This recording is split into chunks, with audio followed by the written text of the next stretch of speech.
Hi everyone! Welcome to NegosyoWise, your channel for smart tips for everyday entrepreneurs.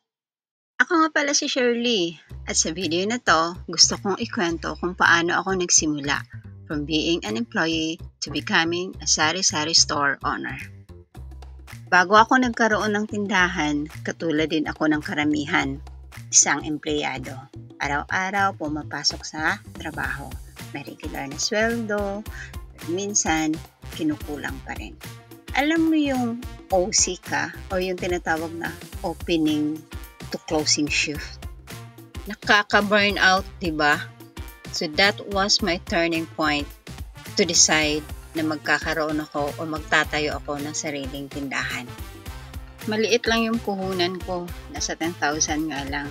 Kaya inuna ko muna yung noodles, asin, mga sardinas, kape, basta mga basic needs lang kasi yun yung pinaka-importante.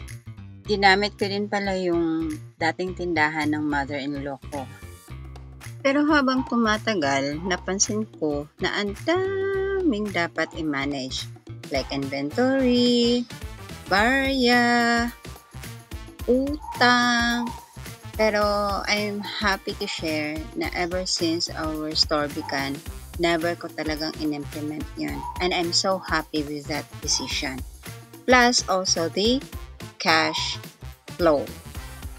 Kaya ko ginawa itong NegosyoWise kasi gusto kong ibahagi yung mga natutunan ko at matututunan ko pa along the way. Like monitoring cash flow, managing inventory, at paano palaguin ang kita kahit maliit lang yung puhunan. Kung gusto mo pang matuto ng mga negosyo tips para sa sari-sari store mo, don't forget to like, share, and subscribe para sabay tayong magiging NegosyoWise.